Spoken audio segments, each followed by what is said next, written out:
दोस्तों finally Apple का iPhone 17, iPhone 17 Air, 17 Pro, 17 Pro Max आ गया है। लेकिन एंड्रॉइड के कंपैरिजन में ये सारे फोन यहाँ पर कैसे, ये एक सबसे बड़ा सवाल है। सबसे पहली बात है कि इस बार एप्पल ने थोड़ा सा यहाँ पे सेफ साइड खेला है। और एक बात बता सकता हूँ, इस बार टेक्नोलॉजी के मामले में एप्पल जहाँ पहले एंड्रॉइड से कम्पीट करता था, इस समय ऐसा देख के लग रहा है कि एप्पल थोड़ा पीछे होता जा रहा है टेक्नोलॉजी की रेस में, और एंड्रॉइड यहाँ पे आगे निकलता जा रहा है। और सिंपल सी बात इधर ही है कि एप्पल अब धीरे धीरे अपने आप को ट्रांसफॉर्म कर रहा है एक लग्जरी लाइफस्टाइल और एक फैशनेबल ब्रांड से, ताकि लोग अपना जो आईफोन होता है या शो ऑफ करें। क्योंकि इस बार आईफोन कितना पतला है इस पर बात हुई, यहां तक की बात हुई कि इस बार आईफोन के अंदर नए कलर्स क्या आ रहे हैं, और पीछे से आईफोन 17 प्रो के अंदर जो नया कैमरा लेआउट बनाया वो कैसे बनाया, और पीछे एल्यूमिनियम कैसे यूज करिए, इसके बारे में। इसके साथ ही सबसे बड़ा हाईलाइट देखे तो आईफोन एयर यहाँ पर है। आईफोन एयर की जो थिकनेस है 5.6 mm तक जाती है। और सरप्राइजिंग चीज ये थी कि आईफोन एयर के अंदर उन्होंने लिटरली सिंगल कैमरा दिया, और जब आईफोन एयर को इंट्रोड्यूस कर रहे थे तो लिटरली इन्होंने एक एक्स्ट्रा पावर बैंक जो मैगसेफ के साथ वायरलेसली फोन को चार्ज करेगा वो भी अनाउंस किया, जिसे आप फोन के पीछे यहाँ पे चिपका सकते हैं।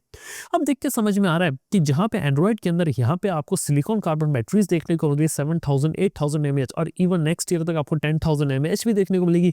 वही एप्पल आज के समय में बैटरी वाली रेस में थोड़ा सा पीछे होता हुआ जा रहा है। इसके साथ ही सिंगल कैमरा 1 लाख रुपए के ऊपर के मोबाइल फोन पे देना ये भी प्रैक्टिकलिटी नहीं बनाता। इसके साथ ही ये समझ में आता है कि पूरा का पूरा फोन डिजाइन और स्टाइल स्टेटमेंट को देख के बनाया गया है, और एप्पल अपने आप को ऐसा प्रेजेंट करे कि एक लग्जरी और एक प्रीमियम ब्रांड है, जिसके अंदर लोग सिर्फ उसको दिखाने के लिए उसका फोन खरीदते हैं, लेकिन प्रैक्टिकली में कितना यूज करते हैं ये एक सबसे बड़ी बात है। इसके साथ ही बात करें तो आईफोन 17 के अंदर तो one of the biggest change जो यहाँ पर हुआ है वो हुआ है उसके अंदर 120 हर्ट्ज का प्रोमोशन डिस्प्ले डाला। पता नहीं कितने सालों से एप्पल को हम बोल रहे थे भैया 60 हर्ट्ज हटा के 120 हर्ट्ज डालो, 120 हर्ट्ज डालो, लेकिन अब डाला है। और सच्चाई बात यह कि आज के समय में 13-14 हजार रुपए के एंड्रॉइड फोन के अंदर भी 120 हर्ट्ज एमोलेड डिस्प्ले में देख लेता हूँ। तो एप्पल ने फाइनली उठा के डाल दिया, तो एक बहुत बड़ी चीज करी उन्होंने। हालांकि इसी के बाद उन्होंने प्राइसिंग को थोड़ा सा इंक्रीज कर दिया है, और एप्पल की प्राइसिंग को देख के मैं एक बात बता सकता हूँ कि यहाँ पे एप्पल का इधर प्लान ये है कि इस बार यूएसए के अंदर टॉप एंड 2 TB का आईफोन 17 प्रो मैक्स उसकी कीमत $2000 से शुरू हो रही है। इंडिया में वही फोन लगभग 2,29,000 रुपीज का जा रहा है, बहुत महंगा जा रहा है, और 2 लाख रुपए का प्राइस ऑलरेडी यहाँ पे टच हो चुका है। लेकिन आपको एक बात बता सकता हूँ कि ये शायद एक सिर्फ शुरुआत है। एप्पल यहाँ पे ये हिंट दे रही है कि अगले साल जब वो अपना आईफोन का फोल्ड यहाँ पे निकालेंगे तब वो और भी ज्यादा महंगा हो सकता है, तो उसकी कीमत शायद $2000 या 2 लाख रुपए से ही शुरू हो जाए। और तो और कहानी यहाँ पे खत्म नहीं होती। यहाँ पे एप्पल का प्लान है जो 20th एनिवर्सरी आईफोन होगा 2027 में, जिसके अंदर कर्व डिस्प्ले और भी कई सारी चीजें एप्पल डालेगा, तो उसके अंदर भी आपको नेक्स्ट लेवल की प्राइसिंग देखने को मिलेगी। और इतना महंगा आईफोन लोगों ने देखा नहीं हुआ, क्योंकि आपको एक बात बता सकता हूँ, जब आईफोन 10 यहाँ पर लॉन्च हुआ था तब उसकी कीमत 1 लाख रुपए थी इंडिया के अंदर, और यूएसए के अंदर $1000 रखी गई थी, जो कि बहुत ही ज्यादा इंसेंट प्राइस, तो बहुत क्रिटिसिज्म मिला था। हालांकि एप्पल ने वो चीज पुल ऑफ कर ली। अब देखने वाली बात है कि धीरे धीरे मोबाइल फोन के रेट्स इतने ज्यादा इंक्रीज कर रहे, तो इसकी एप्पल की सेल्स के ऊपर कितना इंपैक्ट पड़ता है। क्योंकि आज भी एप्पल की जो मेजरली सेल्स होती है वो एप्पल के पुराने आईफोन्स के साथ होती है। एंड्रॉइड के पास ये पावर नहीं है। एंड्रॉइड में आज के समय में जो सेल्स होती है वो नए मॉडल्स की होती है, पुराने मॉडल्स को लोग देखना पसंद नहीं करते हैं। लेकिन आईफोन ऐसा है कि देखना काफी ज्यादा पसंद करते हैं। इंडिया में अगर हम बात करें तो फ्लिपकार्ट की सेल जो आ रही है बिग बिलियन डे, आईफोन 16 कहा जा रहा है कि 52,000 रुपीज का मिलेगा सारे बैंक ऑफर वगैरह मिला के, जो कि बहुत अच्छी डील है। हालांकि वो सिर्फ 128 GB वाला वर्जन ही रहेगा, लेकिन फिर भी शायद लोग उसे यहाँ पे लेना पसंद करेंगे। और इवन आईफोन 16 प्रो मैक्स भी काफी कम कीमत पे देखने को मिलेगा। तो एक सिंपल सी बात मैं आपको बता देना चाहूंगा कि यहाँ पर इधर ये कि एप्पल वाले अपने पुराने आईफोन्स को यहाँ पर निकालने की कोशिश कर रहे हैं, और सीधी बात है कि फ्लिपकार्ट की सेल वैल्यू पुराने आईफोन यहाँ पे ज्यादा से ज्यादा बिकेंगे। हालांकि फ्लिपकार्ट की सेल की अगर बात कर रहा था तो एक छोटा सा डिस्क्लेमर दे देता हूं मैं। वो डिस्क्लेमर ये कहता है कि आप अगर सोच रहे हो कि एक नया आईफोन जाकर ले लोगे फ्लिपकार्ट की सेल पे, तो यार इतना ज्यादा आसान नहीं रहेगा यहाँ पे। मतलब कहने की बात है कि वो ZRR सेल रहेगी, 12 बजे शुरू हो जाएगी, और कुछ ही सेकंड्स में ये जो आईफोन रहेगा वो आउट ऑफ स्टॉक हो जाएगा। ऐसा नहीं होने वाला कि इस आईफोन को एप्पल वाले या फ्लिपकार्ट वाले उसको लंबे समय तक उसी डिस्काउंटेड प्राइस पर रखे। ये सिर्फ एक मार्केटिंग गिमिक की तरीके से देखा जाता है, जहाँ पे लोगों को अट्रैक्ट किया जाता है कि भाई लोग उनकी वेबसाइट पे आ जाए आईफोन खरीदने के बहाने।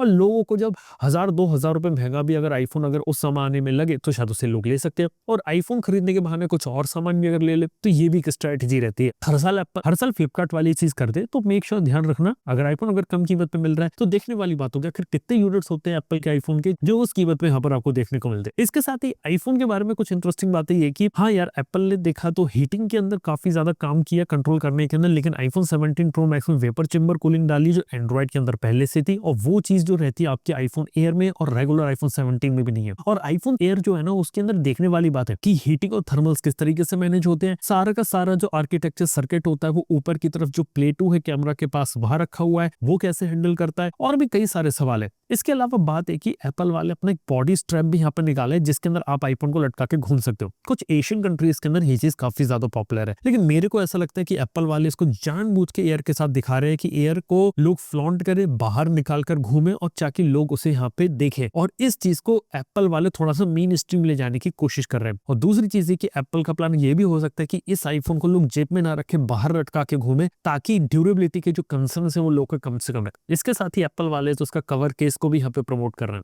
तो देखने वाली बात है कि एयर के साथ जो ड्यूरेबिलिटी कंसर्न्स होते हैं वो कितने ज्यादा रहते हैं। मेरे हिसाब से जेरी रिग एवरीथिंग का जो वीडियो आएगा आईफोन एयर का, वो काफी ज्यादा एक्साइटिंग होगा। सिर्फ उसी वीडियो का यहाँ पे इंतजार कर रहा हूँ। इसके अलावा बात करें तो आईफोन में सिर्फ एक ऐसा फीचर आया है जो मेरे को लगता है कि एंड्रॉइड के अंदर कॉपी किया जाना चाहिए, वो हो सकता है स्क्वायर कैमरा सेंसर जो आपके सेल्फी कैमरा के अंदर डाले, जिसके अंदर आप सिंगल हैंड से ही वाइड एंगल सेल्फी शॉट्स भी ले सकते हैं, जो कि बहुत ही अच्छी बात है। मेरे को ऐसा लगा कि फोन को टिल्ट करने की जरूरत नहीं है, आपके मोबाइल फोन से अगर आप पोर्ट्रेट शॉट और अच्छे ग्रुप सेल्फीज अगर ले पा रहे तो अच्छी चीज है। और मेरे को लगता है कि एंड्रॉइड में ये चीज बहुत ही जल्दी कॉपी की जाएगी। इसके अलावा बात इधर ये कि style statement, fashion statement, pricing और नए कलर्स, नए डिजाइन के अलावा लिटरली इस बार आईफोन में ऐसा कुछ भी नहीं था। हालांकि एप्पल वाले अपनी प्रो चिप्स वगैरह सब के बारे में बात कर रहे हैं, लेकिन हाँ यार, अभी मार्केट में कुछ ही दिनों के अंदर स्नैपड्रैगन 8 Elite 2 भी आ जाएगी, जो कि फ्लैगशिप प्रोसेसर होगा, वो नेक्स्ट लेवल की परफॉर्मेंस प्रोवाइड करेगी। तो एप्पल के पास जो कटिंग एज एडवांटेज है वो यहाँ पर रहा नहीं। इवन आपको एक और बात बता सकता हूँ, एप्पल के पास एक फंडामेंटल प्रॉब्लम जा रही है, वो जा रही है आर्टिफिशियल इंटेलिजेंस की। आर्टिफिशियल इंटेलिजेंस की रेस में लगातार एप्पल पीछे होता हुआ जा रहा है, जहाँ पे ओपन एआई में बहुत इन्वेस्ट कर रही है, गूगल इन्वेस्ट कर रही है, इवन यहाँ पे मार्क जकरबर्ग एजीआई बनाने की प्लानिंग कर रहे हैं, एआई सुपर इंटेलिजेंस के ऊपर काम हो रहा है। वहीं एप्पल वालों ने इस पूरे इवेंट के अंदर सिर्फ 4 बार एआई के बारे में बात करी, ज्यादा बात उन्होंने करी नहीं। और जिन फीचर्स को दिखाया वो बहुत ही बेसिक लेवल के फीचर है, जिसमें आपकी लैंग्वेज ट्रांसलेशन वगैरह ही थे, जबकि इससे एडवांस लेवल के फीचर्स पे ऑलरेडी मार्केट जा चुका है। गूगल को आप देखिए कि कैसे आप एआई का यूज करके प्रॉपर वीडियो बना सकते हैं, नैनो बनाना को लेकर आए कि आप फोटोग्राफ के अंदर एडिटिंग कर सकते हैं, यहाँ तक कि आपको पिक्सल फोन के अंदर कॉन्वर्सेशनल एडिट जैसा फीचर मिलता है कि बोल के आप फोटोग्राफ को एडिट कर सकते हैं। हालांकि वो फीचर अभी इंडिया में आया नहीं है, लेकिन दिखा दिया है गूगल ने।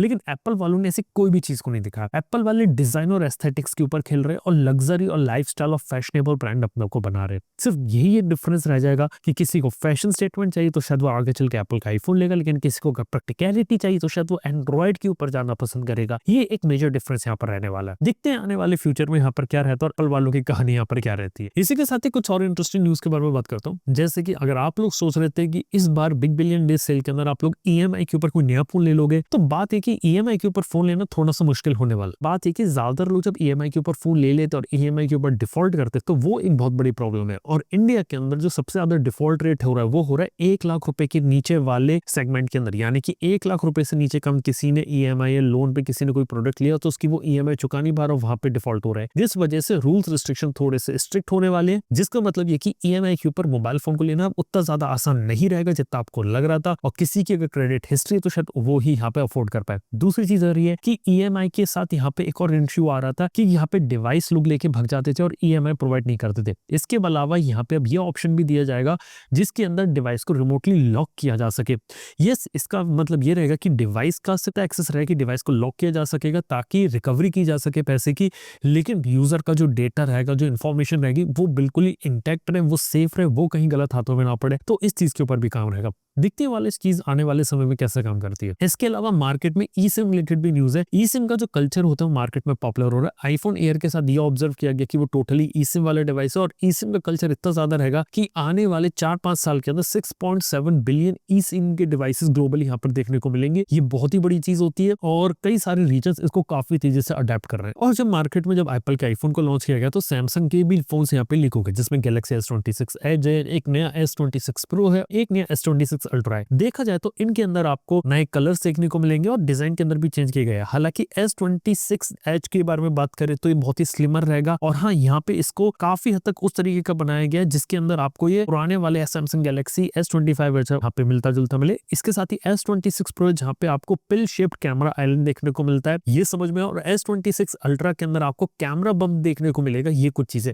और इसका मतलब ये समझ में आता है कि सैमसंग वाले भी कुछ नई चीजें ट्राई आउट कर रहे हैं, वो भी अपना प्लस मॉडल हटा के शायद प्रो मॉडल यहाँ पे डालेंगे और कुछ अलग चीजें यहाँ पे करने की कोशिश करेंगे। और देख के ऐसा लगता है कि अगर एप्पल के आईफोन के साथ ये फोन यहाँ पे लीक हो गया तो आने वाले 5-6 महीने में शायद ये प्रोडक्ट यहाँ पे मार्केट में यहाँ पे हो सकते हैं। इसके साथ ही बात करें तो कुछ इंटरेस्टिंग न्यूज इधर ये भी है कि नोवा लॉन्चर अगर आप एंड्रॉइड में यूज कर रहे थे तो उसका ऑफिशियली डेवलपमेंट खत्म हो गया और वो ऑफिशियली यहाँ पे डेड हो गया है और अब आने वाले समय में उसके अंदर कोई भी अपडेट्स आपको देखने को नहीं मिलेंगे। तो बहुत ही सैड चीज है, one of the popular launcher हुआ करता था ये। इसके साथ ही बात करें तो यहाँ पे ईवी से रिलेटेड काफी इंटरेस्टिंग न्यूज है, वो है विनफास्ट को लेके। विनफास्ट जैसी कंपनी ने इंडिया में फाइनली अपनी एंट्री ले ली है, जिसके अंदर उन्होंने VF6 नाम की कार दिखाई है 16.49 लाख के अंदर, जिसके अंदर 59.6 किलोवाट आवर की बैटरी है और उसके अंदर आपको AREI रेंज देखने को मिलती है 468 किलोमीटर की। और इनका टॉप एंड मॉडल निकालना है 20.89 लाख का, जिसके अंदर आपको 70.8 किलोवाट आवर की बैटरी है।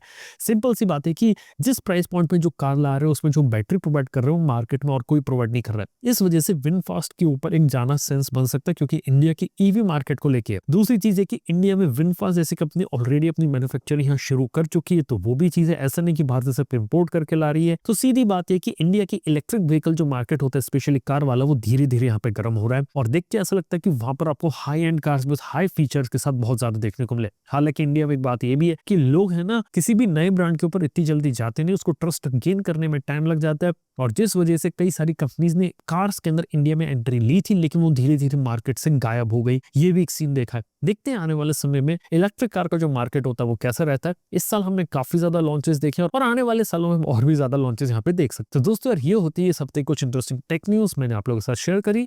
आज के इस पॉडकास्ट में बस इतना ही। थैंक यू अपने रहने के लिए। मैं आपसे मिलता हूँ अपने नेक्स्ट पॉडकास्ट के अंदर। Good bye.